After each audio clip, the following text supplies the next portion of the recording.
Any fan of Sunken Rock that loves that art style and that type of story will find another great story, Wallman. I just discovered this series today through a series of recommendations, and I am rather impressed from the first chapter. As always, this is my first impressions on this series. I don't know what will happen after the first chapter, but from what I could see of the first chapter alone of Wallman, the artwork is just so visually striking to Sunken Rock. I mean, literally, it seems like the main male character, Jiro, is similar to Ken in that other manga. And it's so scary. I mean, for instance, the main theme of this manga, it's a seinen, of course, and at the same time, it's more based on hitmen, or as we should call it, wallmen. But this is, for instance, like Ken, if he was a hitman.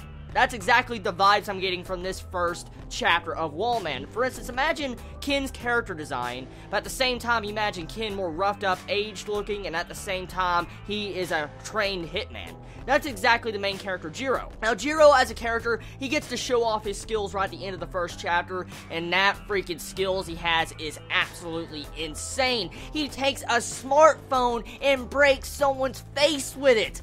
Oh, dude! Now, if you don't know or not, Sunken Rock in this Wallman I'm currently reviewing has beautiful, beautiful artwork. I mean, the artwork has to be some of the most visually striking art I've ever seen in a manga. It's the best art I've ever seen. It looks so real, and the way the mangaka actually does a little bit of details or all sorts of objects in the background is insane. For instance, there's one scene in this chapter, the first chapter, where you see like the knife, like a combat knife, and it has so much detail on that knife. It is insane. I mean, you see like the different like indentions of the blade, you see the name upside down. It is crazy. I mean, let's not even get into the factor of the face structure. The face structure of the characters are just so insane. You would feel like someone actually took a picture of someone in real life and just made it look cartoonish or like animate like a manga panel. That's exactly the way it looks, because it looks so real when you see these different scenes.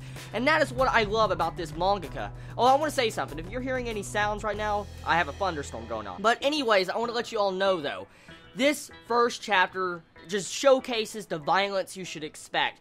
For instance, there's this other character that's like a mangaka artist that draws and stuff, and at first he seems like a helpless, fat old man that just seems to draw manga. And so, all of a sudden, when you see these intruders break in trying to kill this main female that was introduced, Nami, you find out that he slings his freaking mangaka pen at the dude in the face. Now, I've read some Bakuman, and I've read the series, and I know how important those type of pens are to a mangaka. So for a mangaka to throw their own work pen at a person to kill them with, he has just declared war on you and your family. That's exactly what that mangaka did. He stabbed a person with his pen by throwing it into his forehead. Oh, dude, it is absolutely just beautiful the way these scenes look. I love Wallman, I really do, and I recommend it for all people that want a good series to read. If you're interested in a very good seinen, and you want some action, there is some ecchi, and I'm going to let you know right now, this is mature, very mature, Game of Thrones level mature. That's what I'm saying right now, with the actual etchiness and the pervertedness of this series, and Sunken Rock. So, if you can look past that, you'll find a really good story, and so I gotta continue reading this manga. This manga is pretty freaking good. At the same time, I need to catch up more with Sunken Rock. Anyways, everybody, I love all of you so much. Please be safe. Chibi out.